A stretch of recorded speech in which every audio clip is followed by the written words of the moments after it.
Hey, it's White Collar Garage. Today we got a 2006 Dodge Charger with a check engine light on.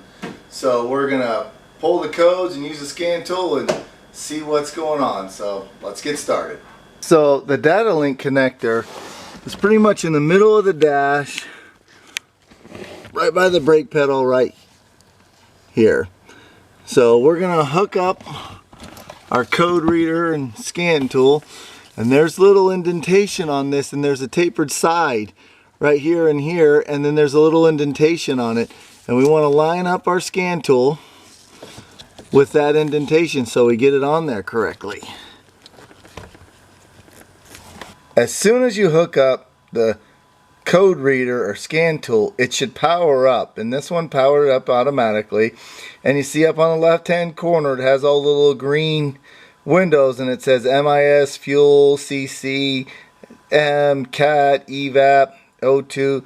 That's all the monitors that ever passed and are done. And now our code is 138 for O2 sensor 1, 2, which is bank 1, sensor 2, and it has a high circuit voltage.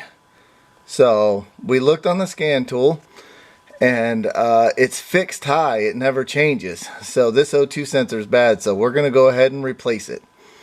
And we're going to go through that now. So there's different types of O2 sensor sockets or removal tools. This one I got from AutoZone. It has a swivel head, a little bent shaft on the back of it. It fit in where I needed it. The bad thing about this is that it doesn't ratchet. Like if you need to pick it up and move it, if you're in a real tight area, it doesn't ratchet. So I have this Mac one that I got from Mac Tools, and it fits on the ratchet. You can kind of ratchet it around if you need to get in different places and positions. You can also stick extensions on this thing to get it farther out, to get into better places. This is usually my go-to tool. And then here's your conventional style socket that has a slice out of the middle of it for it to go down onto the O2 sensor.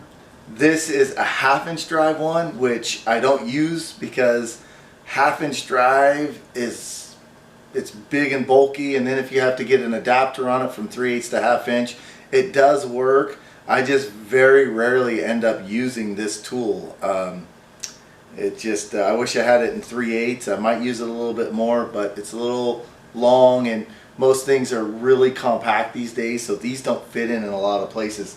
Like it wouldn't fit in on this car that we have here, this Dodge Charger. And then a wrench, 7/8 wrench fits on there nicely, and if you can fit them in there, it's usually the easiest tool to use. You have to watch out though when an O2 sensor is really stuck in there. You might not want to use this tool.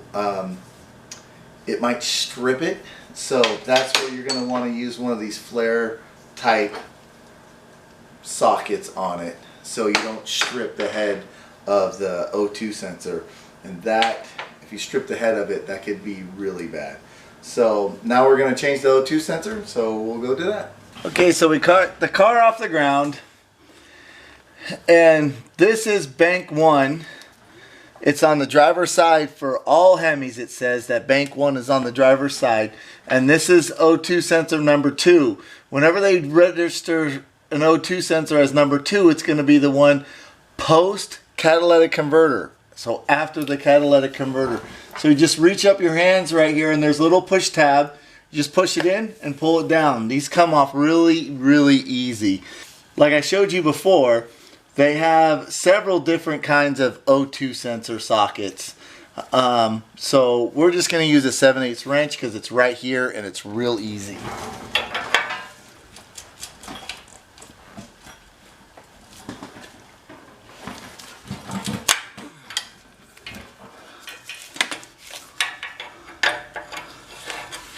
Once they break free, they usually come off real easy.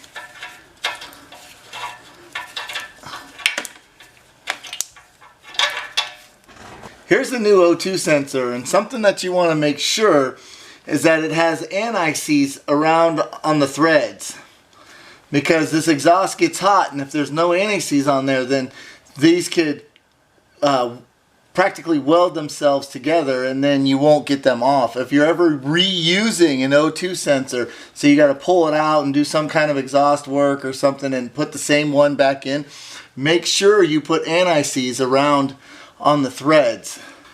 Now when you put these in, you want to make sure that you don't pinch the wires. So you want to spin it and spin this connector with it so we don't twist them and take a chance of damaging the new O2 sensor wires. I've seen people just hold this connector and twist it around and let this get all twisted up. That can break the wires where it goes down into the O2 sensor, causing premature failure. So I usually hold them up if I can and twist with them. This isn't a cylinder head. Just takes a little bit of torque, and make sure that there's a little crush sleeve on these. You just crush it down and give it a little bit more.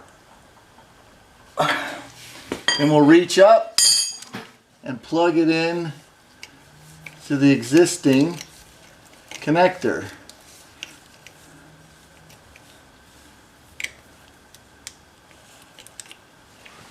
Sometimes it takes two hands, most of the time it does. Okay, now we bought a universal O2 sensor, so there's lots of extra space on here.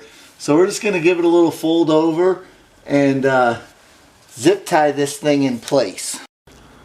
We actually found a better place. There's the shifter cable that goes up above it.